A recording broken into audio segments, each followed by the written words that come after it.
नमस्कार, मैं हूं के उपाध्याय। आप देख रहे हैं जनता टीवी।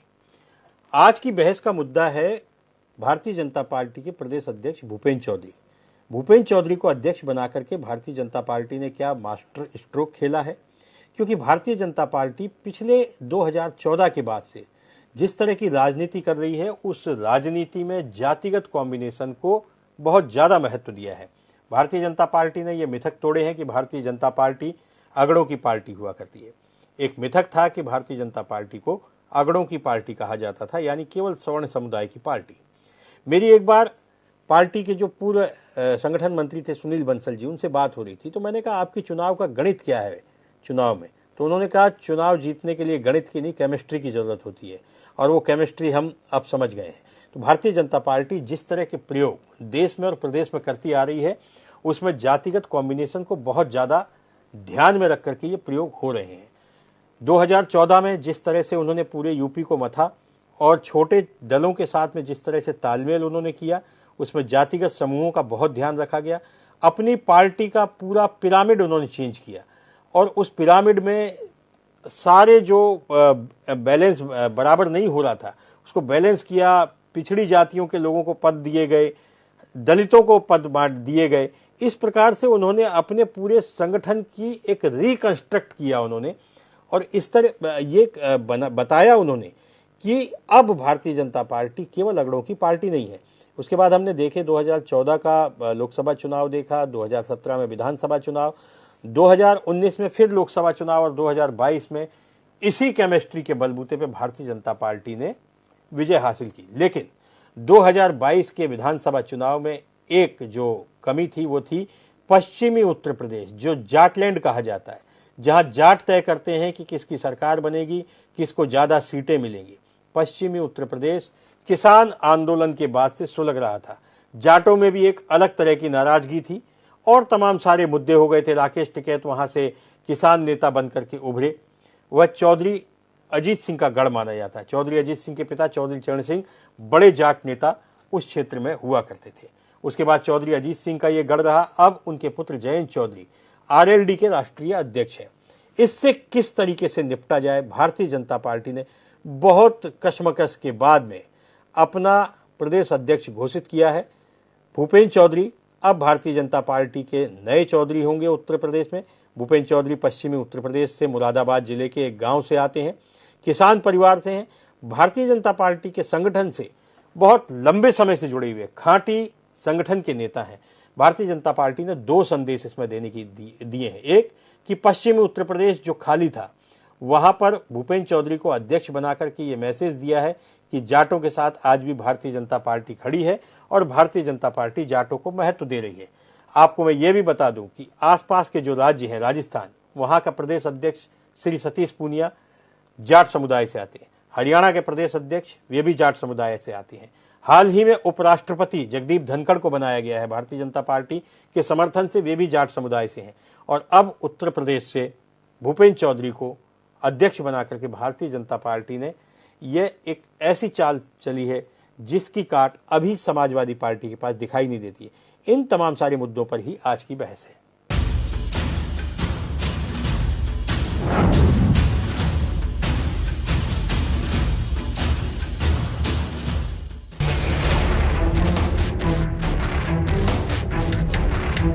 उत्तर प्रदेश में लोकसभा चुनाव 2024 को फतेह करने के लिए भाजपा ने पूरा खाका खींच दिया है। पश्चिम यूपी को जीतने के लिहाज से भाजपा ने पहले जगदीप धनखड़ इनको उपराष्ट्रपति बनाया और अब भूपेंद्र चौधरी को बीजेपी प्रदेश अध्यक्ष की कमान सौंप दी है। दोनों माननीय जाट समाज से आते हैं, मतलब साफ है बीजेपी 2024 लोकसभा जीतने के लिए ओबीसी पर दांव खेलने के मूड में है। हालांकि विपक्ष इस बात को और इस गणित को मानने के लिए तैयार नहीं है। भाजपा पश्चिम यूपी में जाट और किसान आंदोलन में जनाधार खो चुकी थी, लेकिन बीजेपी ने भूपेंद्र चौधरी को प्रदेश अध्यक्ष बनाकर इस क्षेत्र में जान फूंक दी है। बीजेपी प्रदेश प्रवक्ता आलोक अवस्थी ने बताया कि भूपेंद्र चौधरी भाजपा में लंबे समय से सक्रिय हैं और प्रदेश की योगी सरकार में दोनों ही सरकारों के दौरान मंत्री रहे हैं और अब प्रदेश अध्यक्ष की जिम्मेदारी संभालने जा रहे हैं। भारतीय जनता पार्टी के राष्ट्रीय नेतृत्व को मैं आभार व्यक्त करना चाहूँगा कि उन्होंने एक अनुभवी, एक जमीन से जुड़े हुए कार्यकर्ता जिन्होंने बूथ लेवल तक कार्य किया है, उनको प्रदेश का अध्यक्ष बनाया है और उनके अनुभव सरकार का भी है, सरकार में मंत्री वो रहे हैं। इन दोनों अनुभवों का लाभ पार्टी को हमारे हर लक्ष्य को पूरा करने में मिलेगा। मुझे लगता है कि भूपेंद्र सिंह जी जो अनुभव है और जो उनका जुड़ाव रहा है पार्टी से शुरू से, उसका दूर दूर तक संदेश जाएगा और हम अपने सभी लक्ष्यों को प्राप्त करेंगे। बीजेपी में तो खुशी की लहर है, लेकिन राष्ट्रीय लोकदल की चुनौती अभी बाकी है। आरएलडी का कहना है कि बीजेपी ने जातिगत समीकरण साधने के लिए भूपेंद्र सिंह चौधरी को प्रदेश अध्यक्ष बनाया है, लेकिन इसका कोई फर्क नहीं पड़ने वाला। भारतीय जनता पार्टी ने अपने विवेक से बनाया है, चुनावी लाभ के लिए बनाया है, जातिवादी जो स्तर है उसे समझने और बैठाने की कोशिश की है। लेकिन मेरा ये कहना है कि पश्चिम उत्तर प्रदेश का जाट समाज किसान मसीहा चौधरी चरण सिंह के परिवार के साथ हमेशा रहा है और रहेगा। आज चौधरी की पगड़ी समस्त जाट समाज ने मिलकर के चौधरी जैन सिंह को पहनाई है। ये पगड़ी इससे पहले चौधरी अजीत सिंह को पहनाई गई थी। आरएलडी ने तेवर दिखाए तो कांग्रेस कहाँ पीछे रहने वाली थी। कांग्रेस का कहना है कि बीजेपी ने वोटों के लिए राजनीतिक व्यवस्था को बनाने का चक्कर लगाया है, प्रदेश की कानून व्यवस्था को खराब कर दिया है। कांग्रेस का कहना है कि भूपेंद्र चौधरी से उनको कोई फर्क नहीं पड़ेगा।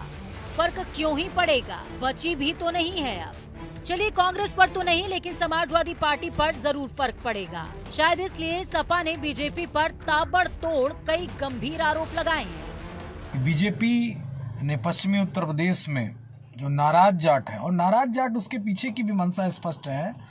बीजेपी जाटों की पश्चिम उत्तर प्रदेश में और वहाँ के किसानों की ये लगातार मांग रही है कि एमएसपी की गारंटी दी जाए। बीजेपी को वो देना नहीं है, तो अगर एमएसपी की गारंटी नहीं दे सकते तो कम से कम बीजेपी के प्रदेश अध्यक्ष की गारंटी तो दे ही सकते हैं, वो भी चुनाव तक। तो निश्चित तौर पे सिर्फ और सिर्फ चुनावी समीकरण साधने के लिए आज किसी जाट नेता को प्रदेश अध्यक्ष बनाया है। जब उसकी जरूरत खत्म हो जाएगी तो उसको भी अर्श से फर्श पे ले आएंगे। घमासान मचा हुआ है, शोर है 2024 का। तभी तो सभी पार्टियों ने अपने तरकश में तीर सजाने शुरू कर दिए हैं। इसीलिए बीजेपी ने भूपेंद्र चौधरी को यूपी की कमान सौंपी है।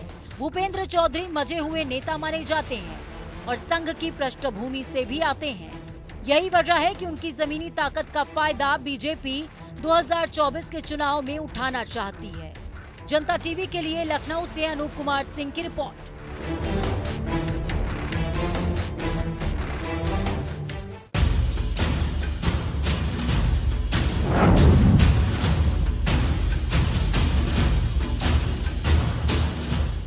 तो आइए, आज की इस बहस में हमारे साथ शामिल है संजय चौधरी, प्रवक्ता हैं भारतीय जनता पार्टी के। टीएन मिश्रा वरिष्ठ पत्रकार के रूप में हमारे साथ जुड़ेंगे। रोहित अग्रवाल आरएलडी के प्रवक्ता हैं और विपिन सिंह बालियान राष्ट्रीय अध्यक्ष हैं राष्ट्रीय जाट संरक्षण समिति के। आप सभी मेहमानों का स्वागत है। हम शुरुआत करते हैं संजय चौधरी जी से। संजय जी, भारतीय जनता पार्टी जिस तरह की राजनीति इस समय कर रही है, चाहे वो देश हो चाहे प्रदेश हो, और जिस प्रकार से नए प्रयोग भारतीय जनता पार्टी ने किए हैं, अपने तमाम सारे मिथकों को तोड़ा है। अभी भी कयास लगाए जा रहे थे कि कई नाम अध्यक्ष पद की दावेदारी के लिए उछल रहे थे, अखबारों में भी चल रहे थे, टीवी चैनल्स पे भी चल रहे थे, कभी केशव मौर्य, कभी ब्रजेश पाठक और भी बहुत सारे नाम। अचानक भूपेंद्र चौधरी को बना करके क्या आपको लग रहा था कि पश्चिम में भारतीय जनता पार्टी जो 2024 के लोकसभा चुनाव आने वाले हैं उसमें कुछ उनको नुकसान हो सकता है? क्या यह एक कवायद है? वजह क्या रही कि भूपेंद्र सिंह चौधरी को जो बनाया है, किस तरह के कॉम्बिनेशन साधे गए हैं कि तो ये जाट समुदाय के लिए एक बड़ा ऐतिहासिक अवसर है कि जिस समाज ने देश के लिए किया, देश को आगे ले गए, उस जाति के पास आज उत्तर प्रदेश जैसे बड़े राज्य की कमान है, जो अगर दुनिया के फलक पर देखा जाए तो मुझे लगता है कि छठवां राष्ट्र बन सकता है जनसंख्या के आधार पर, तो सारे के सारे इस बड़े राज्य में ऐतिहासिक अवसर पर भारतीय जनता पार्टी ने भूपेंद्र सिंह जी को नेतृत्व देकर एक बड़ा ऐतिहासिक काम किया है। और ये केवल ऐतिहासिक काम उत्तर प्रदेश में ही नहीं है, हरियाणा में भी, राजस्थान में भी भारतीय जनता पार्टी की कमान आज जाट समुदाय के पास है। उपराष्ट्रपति के पद पर भी जाट समुदाय का, तो मुझे लगता है कि भारत के इतिहास में जाट समुदाय के गौरव की प्रतिस्थापना का ये एक ऐसा अवसर है जब जाट समुदाय ऐतिहासिक आधार पर यह गर्व कर सकता है कि किसी राजनीतिक दल ने उसके प्रति इतनी आदर का भाव, राजनीतिक नेतृत्व देकर रखा है। एक बड़ा अवसर है और राजनीति के साथ साथ एक ऐतिहासिक अवसर है, और मुझे लगता है कि इसका परिणाम उस समाज के प्रति निश्चित रूप से आगे दिखाई देगा। ठीक है संजय जी, चूंकि पश्चिमी उत्तर प्रदेश में आरएलडी एक अहम घटक है राजनीति में, आरएलडी को पश्चिमी उत्तर प्रदेश में माइनस करके नहीं देखा जा सकता। हमारा सवाल रोहित अग्रवाल जी से है। रोहित जी, अब चूंकि भूपेंद्र चौधरी जाट समुदाय से अध्यक्ष बना दिया है भारतीय जनता पार्टी ने, आपने प्रयास बहुत किया था विधानसभा चुनाव में और निश्चित रूप से सफलता भी मिली है आपको, पश्चिम में काफी हद तक सफलता मिली है, लेकिन क्या आपको नहीं लगता कि अब भले ही पूरा जाट समुदाय भारतीय जनता पार्टी के साथ जाए या न जाए, ये तो अभी आने वाले भविष्य पर निर्भर है, लेकिन कहीं ना कहीं आरएलडी निशाने पर रहेगी, आरएलडी को उसका नुकसान हो सकता है, और चूंकि समाजवादी पार्टी आरएलडी के साथ है और इस समय जो चुनाव होगा वो प्रधानमंत्री नरेंद्र मोदी के नाम पर होगा, तो आप जो अध्यक्ष बने हैं भारतीय जनता पार्टी के, उससे अपनी पार्टी के लिए किस तरह का खतरा महसूस करते भी हैं या नहीं करते हैं? आपकी रणनीति अब क्या होगी? रोहित जी। देखिए उपाध्याय जी, पहली चीज तो ये है कि Bharatiya Janata party with difference का नारा देने वाली पार्टी है और अपने आप को विश्व की सबसे बड़ी पार्टी कार्यकर्ताओं के लिहाज से कहती है। उसके बाद इनको 5 महीने लग जाते हैं एक प्रदेश अध्यक्ष घोषित करने पर, तो कहीं ना कहीं ये दिखाता है कि भारतीय जनता पार्टी में कथनी और करनी में कितना फर्क है। दूसरी चीज, अब तो इनकी नीयत और नीति पूरी तरीके से आपके सामने आ चुकी है। अभी चौधरी साहब ने भी जिस तरीके से कहा कि भाई ये जातिगत आधार पे अगर ये अध्यक्ष बना रहे हैं तो ये धर्म और जाति के नाम पे राजनीति कर रहे हैं। हम लोग जानते थे कि ये धर्म के नाम पे राजनीति कर रहे हैं, धर्म के नाम पे रोटियां सेक रहे हैं। आज ये खुल के सामने आ गए कि ये जातियों के आधार पे भी राजनीति कर रहे हैं। आरएलडी, ये हमेशा से आरएलडी किसके नाम पे करती है? आरएलडी का तो गठन ही जाति के आधार पे हुआ। रोहित जी, आरएलडी का तो गठन ही जाति के आधार पे हुआ। जिस तरह से सीटों का वितरण आरएलडी करती है। जी जी जी जी, मैं आ रहा हूँ, उस पर भी आ रहा हूँ। तो मैं आपको बता दूं कि देखिए, आजाद भारत का सबसे बड़ा किसान आंदोलन ये 13 महीने चला था, जो 3 काले कृषि कानून आए थे। क्या कोई भी भूपेंद्र चौधरी जी की बाइट है जो किसानों के साथ खड़े हुए हों या जाट समाज के साथ कभी खड़े हुए हों? हाँ, एक बाइट आजकल जरूर चल रही है सोशल मीडिया के ऊपर, जिसमें वो जाट होने से ही नकार रहे हैं। वो कह रहे हैं मुझको तो अभी 4 दिन पहले पता चला मैं जाट हूँ, अदरवाइज मुझे पता ही नहीं था मैं जाट हूँ। तो इससे बड़ा अपमान वो जाट समाज का क्या कर सकते हैं?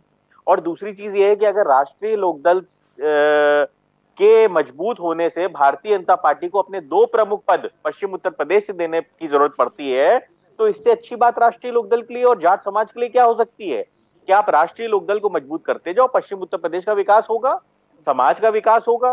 क्योंकि आज तक जिसने आजादी के बाद से भारतीय जनता पार्टी ने कभी जाट समाज को अपना अध्यक्ष नहीं बनाया, आज राष्ट्रीय लोकदल की मजबूती के बाद भारतीय जनता पार्टी को अपने दोनों प्रमुख पद, वो संगठन मंत्री का हो चाहे प्रदेश अध्यक्ष का हो, पश्चिम उत्तर प्रदेश से देने पड़े। 100 किलोमीटर की कम दूरी में दोनों के दोनों इनके नेता रहते हैं। और मुझे बताइए, भूपेंद्र चौधरी जी कोई विधायकी जीते हों, कोई सांसदी जीते हों, चलिए विधायकी सांसदी तो छोड़िए, कोई प्रधानी का चुनाव जीते हो तो मेरे संज्ञान में नहीं है।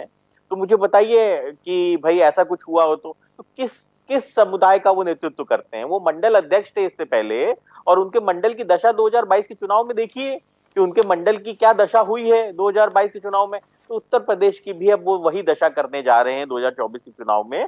तो राष्ट्रीय लोकदल की मजबूती का ये सबसे बड़ा पैमाना है कि आज भारतीय जनता पार्टी को जाट समुदाय की चिंता हो रही है, आज भारतीय जनता पार्टी को किसानों की चिंता हो रही है। तो ये चिंता दिखाती है कि राष्ट्रीय लोकदल कुछ ना कुछ ऐसा जरूर जमीन पे अच्छा कर रहा है, जिससे भारतीय जनता पार्टी का। ठीक है रोहित जी, ठीक है, बिल्कुल बिल्कुल।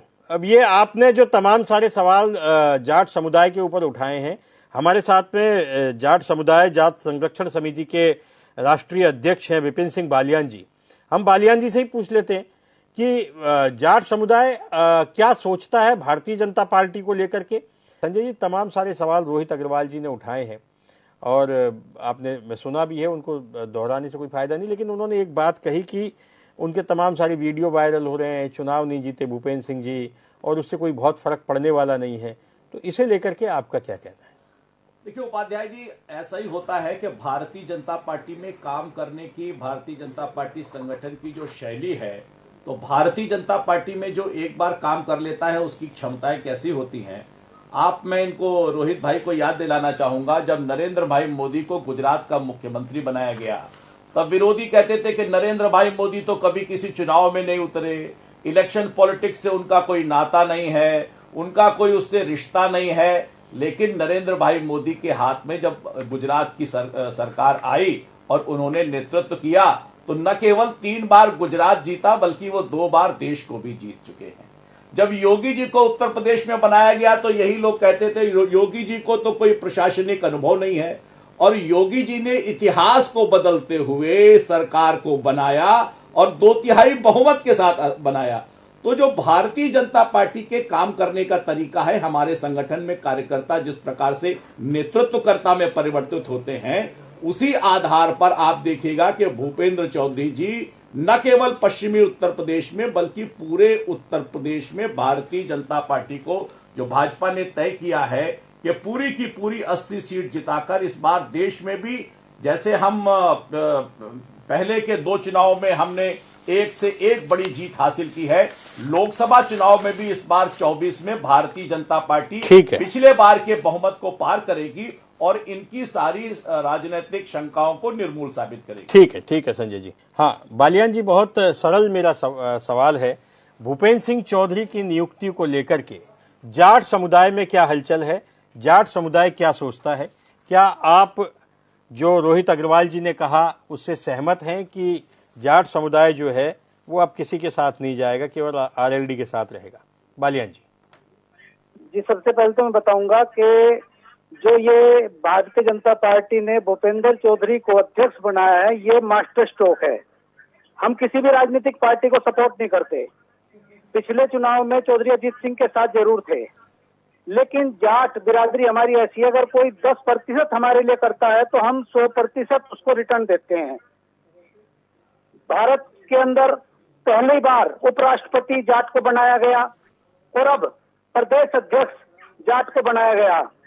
ये बहुत बड़ी चीज है, इसका बहुत बड़ा रिजल्ट मिलेगा। और मैं अग्रवाल जी को बता देना चाहता हूँ, जाट कभी किसी से बंधा नहीं है।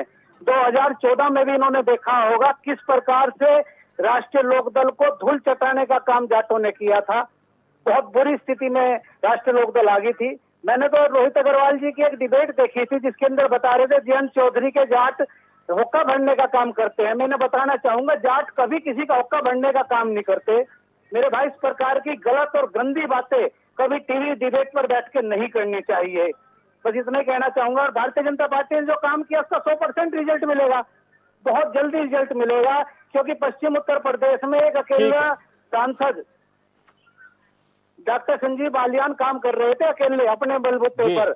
अब 2 जाट एक साथ इकट्ठे होकर काम करेंगे। मुझे लगता है पश्चिम उत्तर प्रदेश के अंदर बहुत बड़ा काम होने जा रहा है। वैसे ये सही बात थी कि अभी बालियान जी एक सवाल ये भी उठता है कि ठीक है भूपेंद्र सिंह चौधरी आपके नेता हो गए, लेकिन जो किसान आंदोलन के समय जाट समुदाय में जो नाराजगी उपजी थी, क्या अब वो नाराजगी दूर हो चुकी है?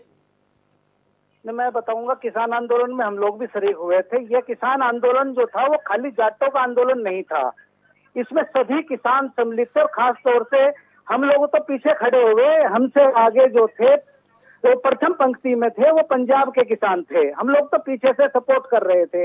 रही राकेश टिकैत की बात, राकेश टिकैत को क्योंकि कहीं ना कहीं सपोर्ट मिली और उसी कारण से राकेश टिकैत ने नेतृत्व किया। लेकिन जो किसान था, आम किसान की बात अगर हम करेंगे तो आम किसान जो है, क्योंकि हमारे यहाँ पे गन्ना बेल्ट है, बहुत ज्यादा प्रभावित नहीं होता। हमारे यहाँ पे किसान आंदोलन का बहुत बड़ा फर्क नहीं जी, जी, था। ठीक है। हाँ, इतना जरूर था, छोटी सी बात और करूंगा, इतना जरूर था कि चौधरी अजीत सिंह किसानों के नेता थे। इस कारण से उनकी मृत्यु के बाद में सिंपैथी वोट जो थी वो राष्ट्रीय लोकदल को इसमें विधानसभा चुनाव में जरूर मिली, जिसके कारण उनके निकल विधानसभा चुनाव में। जी जी ठीक है मिश्रा जी, ठीक है बालिया, आपके पास आते हैं बालियान जी बाद में। टीएन मिश्रा जी हमारे साथ काफी देर से जुड़े हुए हैं। मिश्रा जी, आपसे ये जानना चाहेंगे कि आपने उत्तर प्रदेश की राजनीति को बहुत करीब से देखा है, विश्लेषण भी आपने किए भी हैं, लिखे भी हैं, छपे भी हैं।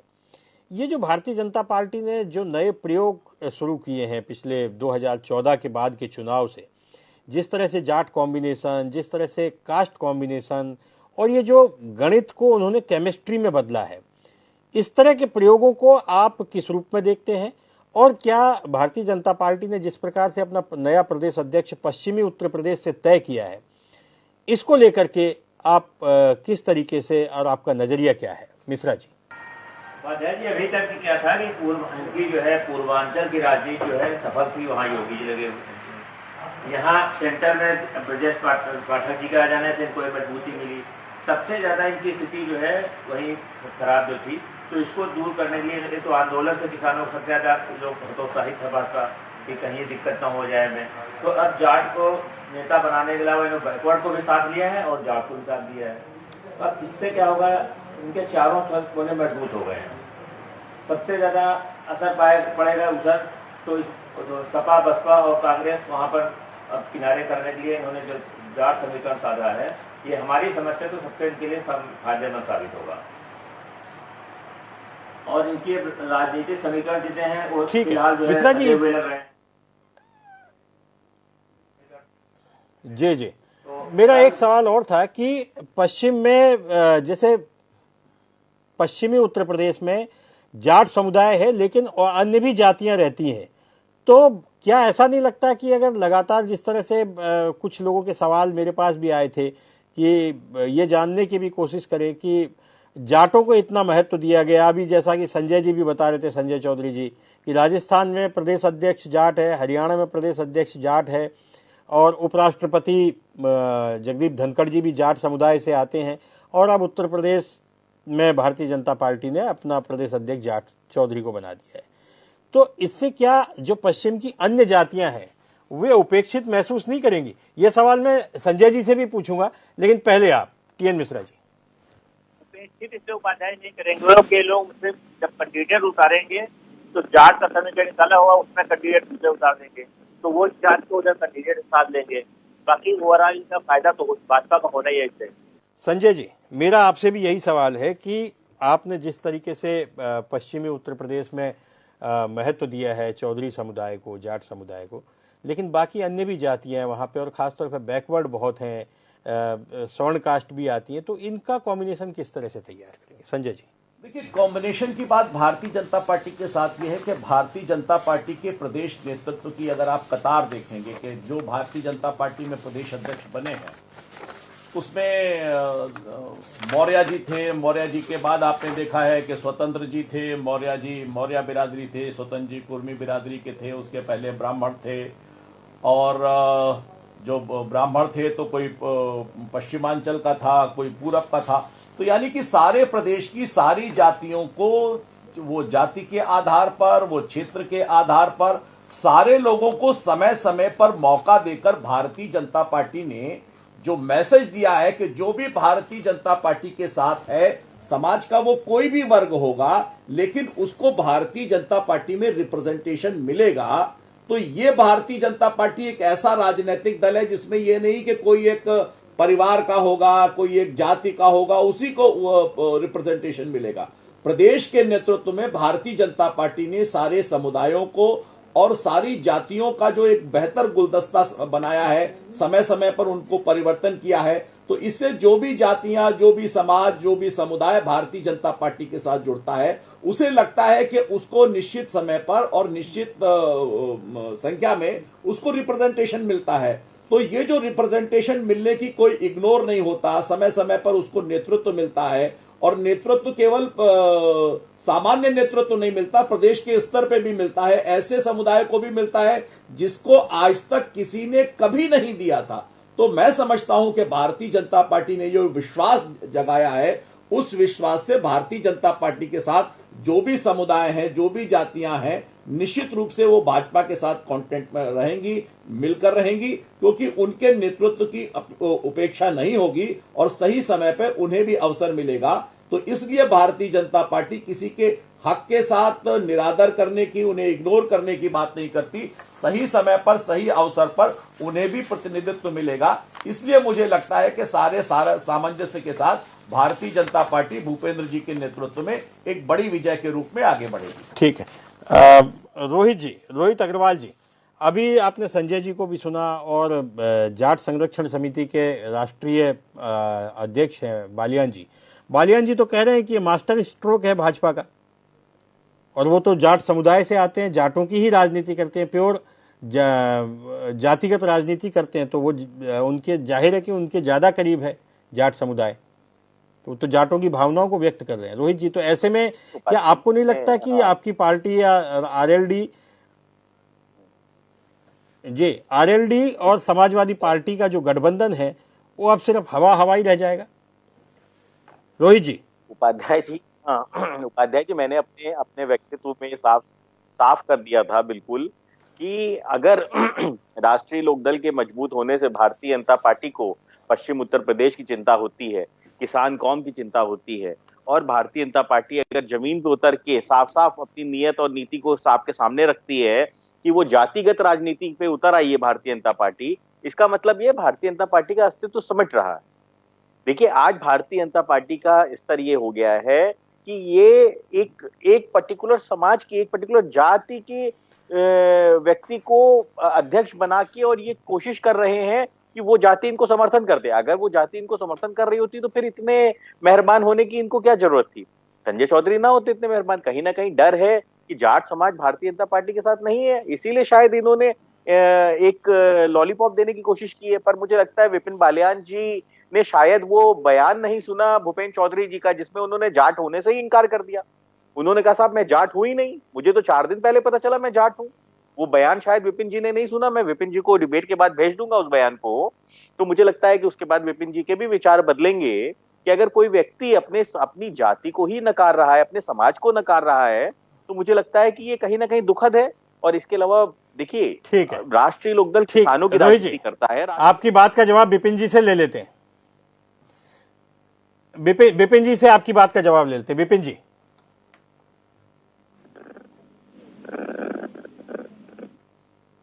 सावरकर हम लोग जीत कर भी आए थे, और उस समय जयंत चौधरी ने एक बयान दिया था कि मैं जाटों का ठेकेदार नहीं हूं। सुनकर बड़ा दुख हुआ था हमें। उस पर भी टिप्पणी करें रोहित अग्रवाल जी। वैसे एक बात और पूछूंगा, आपको जाटों से इतनी नफरत क्यों है भाई? बड़े मैं विनम्रता से आपसे पूछ रहा हूँ विपिन जी, क्या हमारे जाट समाज का कोई ठेकेदार हो सकता है? आप बताइए, क्या हमारे समाज को ठेकेदारी की जरूरत है? हमारे समाज का कोई ठेकेदार हो सकता है? मान्य जयंत चौधरी जी खुद अब जाट समाज से आते हैं, वो तो खुद जाट समाज से आते हैं, वो अपने समाज का कैसे अपमान कर सकते हैं? वो तो भारतीय जनता पार्टी का प्लॉट था, भारतीय जनता पार्टी द्वारा भेजे गए पत्रकार से टेढ़े मेढ़े क्वेश्चन पूछवा के इस तरीके का प्लॉट था। और ये तो बिल्कुल साफ है। आप मुझे बताइए, क्या जाट समाज की कोई ठेकेदारी कर सकता है? किसी की इतनी हैसियत है क्या भारतीय जनता पार्टी के अंदर किसी नेता के मां ने दूध पिलाया है जो जाट समाज की ठेकेदारी कर ले? बताइए मुझे। ठीक है, ठीक, तो आप ठीक है, विपिन जी से जवाब ले लेते हैं। विपिन जी, यहाँ जवाब विपिन जी से ले लेते हैं, बीच में हम आते ही नहीं। विपिन जी। संरक्षण करने का काम ही करते हैं। जी विपिन जी, आप बिरादरी का संरक्षण तो कम से कम लोग चाहते ही थे कि हमने वोट दिए, अपना नेता मानना है, प्रधानमंत्री का पुत्र है, कम से कम उससे इतनी अपेक्षा तो थी कि हमारा संरक्षण करेगा। लेकिन अगले ने संरक्षण करने से भी मना कर दिया, हमारे पूरे जाट बिरादरी का अपमान करने का काम किया। अभी आपको मैं बताऊं, कुछ दिन पहले अपने नाम के बाद लिख दिया था जयंत सिंह बिश्नोई। क्या आपने सुना है कभी अपनी माँ का गोत्र कोई लगाता है? हमारे हिंदुस्तान में तो नहीं लगाता बाप के होते हुए, लेकिन उन्होंने अपना बिश्नोई गोत्र क्यों लिखा? आप बताओ, क्या उन्हें जाट होने से भी नफरत है आपकी तरह? काफी चीजें खाली बता दी गई हैं, जिन पे आपको डिस्क्रिप्शन नहीं दिया गया है। मैं आपको बता दूं, बिश्नोई समाज के साथ भारतीय जनता पार्टी निरंतर उनका निरादर कर रही थी बिश्नोई समाज का, और बिश्नोई समाज के ऊपर अत्याचार हो रहा था और कहीं ना कहीं बिश्नोई समाज का अपमान करने का काम हो रहा था। तब माननीय जयंत चौधरी जी, एक जाट समाज से आने वाले व्यक्ति ने बिश्नोई समाज के साथ खड़ा होना उचित समझा। उन्होंने बिश्नोई समाज के साथ खड़ा होना उचित समझा, क्योंकि उनकी मां बिश्नोई समाज से आती थी और उनसे बर्दाश्त नहीं हुआ बिश्नोई समाज का अपमान। और एक जाट समाज से आने वाले नेता ने, माननीय जयंत चौधरी ने, बिश्नोई समाज के साथ खड़े होके एक नजीर पेश की कि जाट समाज, हर समाज के अपमान, अगर किसी भी समाज का अपमान होगा तो उसके साथ खड़ा हुआ है, और हर समाज के लिए जाट समाज सबसे पहले आगे है। आप बताइए मुझे, सेना के अंदर जाट रेजिमेंट सबसे आगे खड़ी होती है? सेना के अंदर जाट हत्यारे के साथ, सुनो मेरी बात, क्या हम हत्यारे के साथ खड़े होकर क्या जताना चाहते हैं? उसी तरीके से माननीय जयंत चौधरी जी ने बिश्नोई समाज के साथ खड़े होकर एक नजीर के बाद में इतनी बड़ी घटना को अंजाम जयंत चौधरी ने दिया, जिसके हमें तो आने वाले जयंत चौधरी जी ने सबसे पहले पहल की उस अपमान के खिलाफ आवाज उठाने की। उन्होंने खुद ट्विटर के ऊपर अपना नाम, ये क्या अपमान था, मैं आपसे पूछना चाहता हूं। क्या एक हत्यारे को हत्यारा कहना अपमान था? क्या मूसावाला की हत्या करने के पीछे बिश्नोई समाज था, इसको आप स्वीकार नहीं करते? तो ये अपमान है विपिन जी। पूरे बिश्नोई समाज को आप अपमानित नहीं कर सकते। बिश्नोई समाज एक बड़ा अच्छा समाज है जिसने पर्यावरण के लिए बहुत काम किया है। देश के अंदर पर्यावरण के लिए उन्होंने नजीर पेश की है। तो ऐसे समाज को आप अपमान नहीं कर सकते। कोई भी व्यक्ति अगर किसी धर्म से आता है, किसी समाज से आता है और उसने अपराध किया है, तो आप पूरे धर्म को कैटेगराइज नहीं कर सकते। आप पूरे समाज को कैटेगराइज नहीं कर सकते। पूरे समाज का आप अपमान नहीं कर सकते। माननीय जयंत चौधरी जी से बिश्नोई समाज के लोगों ने संपर्क किया और उन्होंने बताया किस तरीके से भारतीय जनता पार्टी बिश्नोई समाज का अपमान कर रही है। तब एक जाट समाज का से आने वाले माननीय जयंत चौधरी जी उस बिश्नोई समाज के साथ खड़े हुए और नजीर पेश की कि अगर किसी भी समाज के अपमान होगा तो राष्ट्रीय लोकदल उसके साथ खड़ा हुआ है। हम धर्म और जाति के ऊपर उठ के राजनीति करते हैं। हमने तो जाट समाज का सम्मान बचाने का काम किया है। आप बताइए विपिन जी, मुझे लगता है आपको भारतीय जनता पार्टी ने कहीं ना कहीं गलत चीजें पेश कर रखी हैं, या आपको एक्सप्लेनेशन कभी दिया ही नहीं है। मुझे लगता है आपने अभी कहा कि आपने डिबेट बता रहे हैं कि जयंत चौधरी के घर पर हुक्का भरते हैं जाट समाज के लोग। आप बताएं कौन सा ऐसा जाट समाज का व्यक्ति है जो हुक्का भरने का काम करता है? आप उसका नाम बताओ कि फलाना आदमी जाट समाज का हुक्का भरने का काम करता है, फिर क्या आप बताओ। ठीक है, मुझे लगता है कि दोनों लोग एक साथ बोल रहे हैं, इससे समझ में नहीं आ रही है। टीएन मिश्रा जी, अब ये जो पश्चिमी उत्तर प्रदेश है वो राजनीति अब किधर जाएगी? समाजवादी पार्टी का गठबंधन आरएलडी से है और जाहिर है वो कॉम्बिनेशन ये तैयार किया गया है कि मुस्लिम प्लस जाट मिलते हैं तो एक मजबूत कॉम्बिनेशन तैयार होता है। लेकिन अब जैसा कि बालियान जी कह रहे हैं कि जाट समुदाय अब जरूरी नहीं है कि समाजवादी पार्टी के प्रत्याशियों को वोट करे, तो ऐसी स्थिति में किस तरह का कॉम्बिनेशन बनता है? और जहां तक सवाल जातिगत राजनीति की है तो इस देश में आज़ादी से पहले से लेकर के और आज़ादी के बाद के 75 सालों तक जातिगत आधार पर ही टिकट बढ़ते रहे हैं, जातिगत आधार पर ही नेतृत्व हुआ है, जातिगत आधार पर ही सबने अपने संगठनों को, कई तो संगठन ही केवल जातिगत आधार पर बने हैं। ऐसे में ये बात तो बेमानी है कि इसका मतलब है कि भारतीय जनता पार्टी को डर लग रहा है और नहीं लग रहा है। और अगर डर लग भी रहा है तो भारतीय जनता पार्टी की ये समझदारी है कि उन्होंने इस डर को पहचाना और उसको, जो कमी थी उसको दूर करने की कोशिश की है। मिश्रा जी, आप इस पूरे मामले पर किस तरीके से देखते हैं?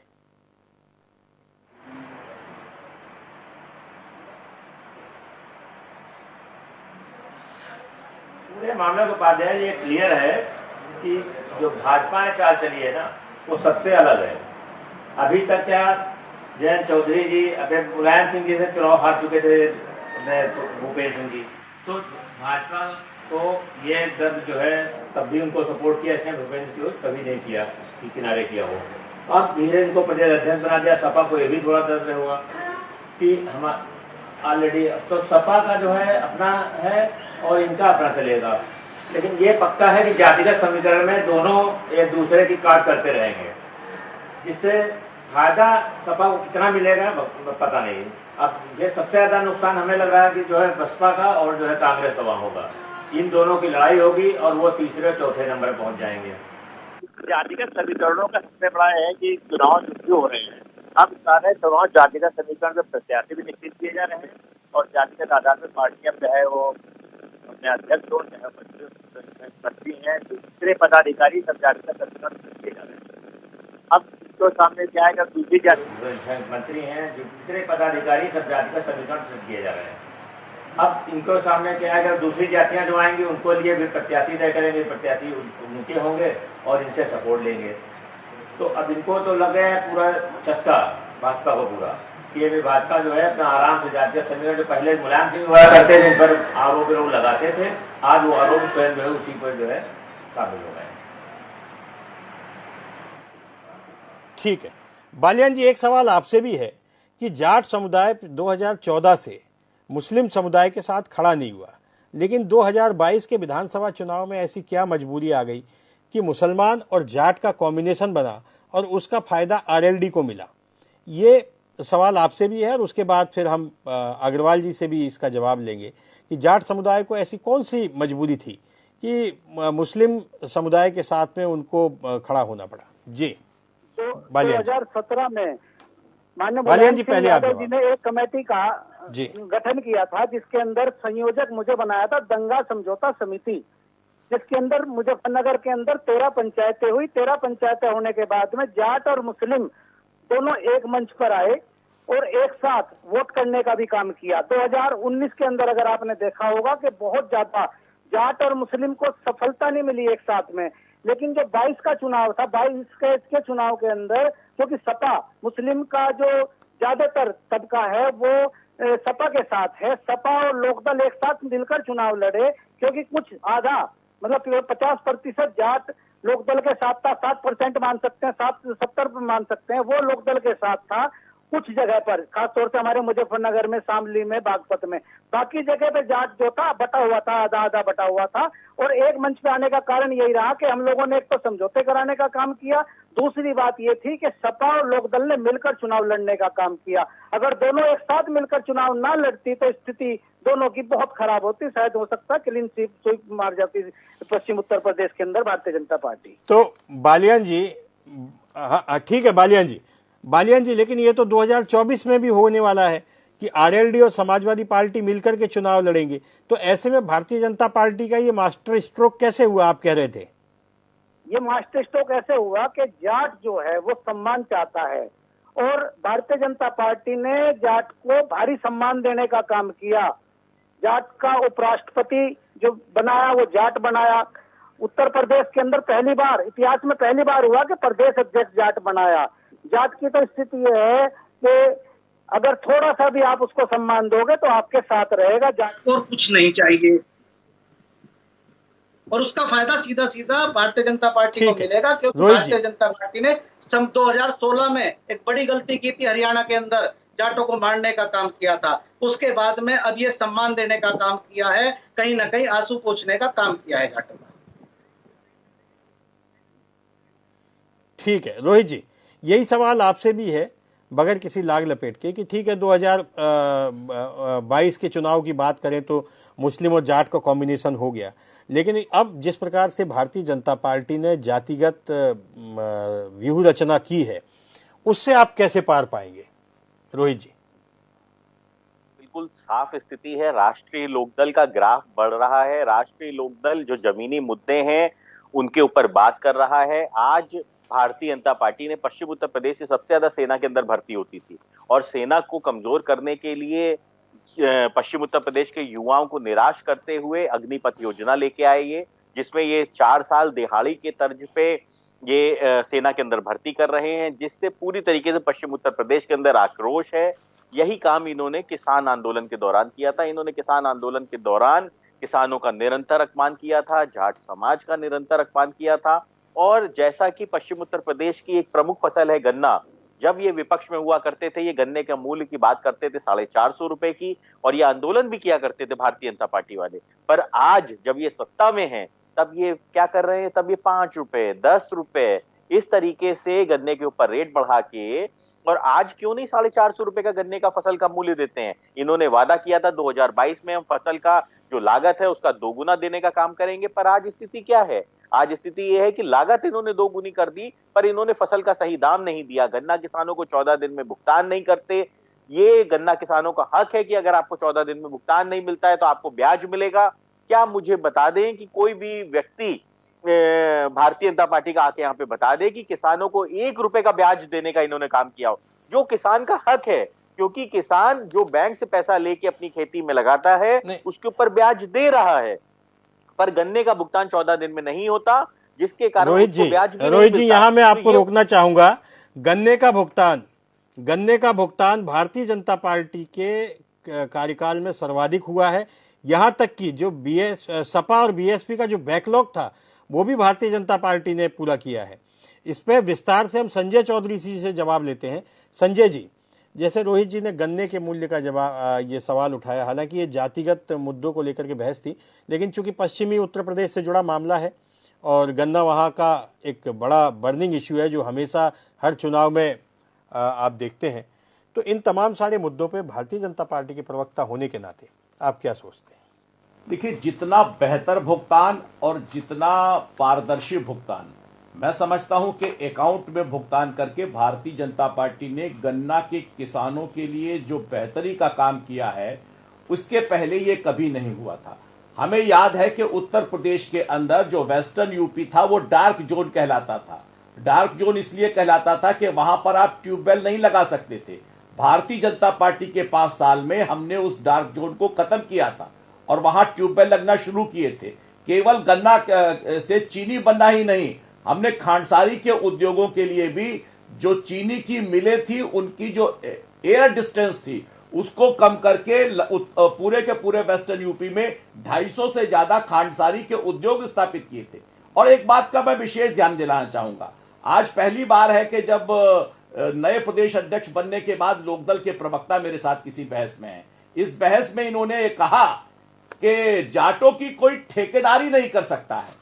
जो लोगों का, जिन राजनीतिक दल की पूरी राजनीति जाटों के आधार पर हो रही है, भारतीय जनता पार्टी के जाट अध्यक्ष बनने के बाद अगर वो ये कहने के लिए मजबूर हो जाते हैं कि जाटों की कोई ठेकेदारी नहीं कर सकता, तो इसका मतलब मुझे लगता है कि भूपेंद्र सिंह जी की नियुक्ति का तीर सही निशाने पर लगा है और भारतीय जनता पार्टी भूपेंद्र सिंह जी को प्रदेश अध्यक्ष बनाने के साथ न केवल उत्तर प्रदेश में बल्कि उत्तर प्रदेश के आसपास के राज्यों में भी जाटों के बहुमत के आधार पर भारतीय जनता पार्टी को एक नई छलांग लगाएगी। और भारतीय जनता पार्टी ने ऐतिहासिक अवसर बनाते हुए जाट समुदाय को जो प्रतिनिधित्व दिया है, इसका असर गांव में जमीन पे और उत्तर प्रदेश ही नहीं, राजस्थान, हरियाणा, आसपास के इलाकों में भी बेहतरी के साथ मिलेगा और यह निर्णय भारतीय जनता पार्टी को अप्रत्याशित जीत का मार्ग प्रशस्त करेगा। ठीक है, संजय चौधरी जी की इस बात के साथ ही इस बहस को हम समाप्त करेंगे क्योंकि हमारे पास समय इतना ही है। यह थी आज की बहस जो भारतीय जनता पार्टी के प्रदेश अध्यक्ष बनने के बाद से शुरू हुई है। भारतीय जनता पार्टी जिस तरह की राजनीति करने जा रही है वह अभी फिलहाल इस तरह की राजनीति किसी अन्य क्षेत्रीय दल के पास में नहीं है। समाजवादी पार्टी के पास इस समय जो वोट बैंक है वो सिर्फ मुसलमानों का और यादवों का है। आरएलडी के साथ उसका समझौता है, लेकिन भारतीय जनता पार्टी ने जिस प्रकार से भूपेंद्र चौधरी को अध्यक्ष बनाया है उसके बाद से जाट वोट भी आरएलडी के खेमे से छिटक सकता है। ज्यादा होगा तो बंटवारा तो होगा ही होगा। इन तमाम सारी परिस्थितियों में आने वाली राजनीति और भी दिलचस्प होने वाली है। ये दिलचस्पी बनी रहनी चाहिए। आप देखते रहिए जनता टीवी। समाचारों का सिलसिला जारी रहेगा। नमस्कार।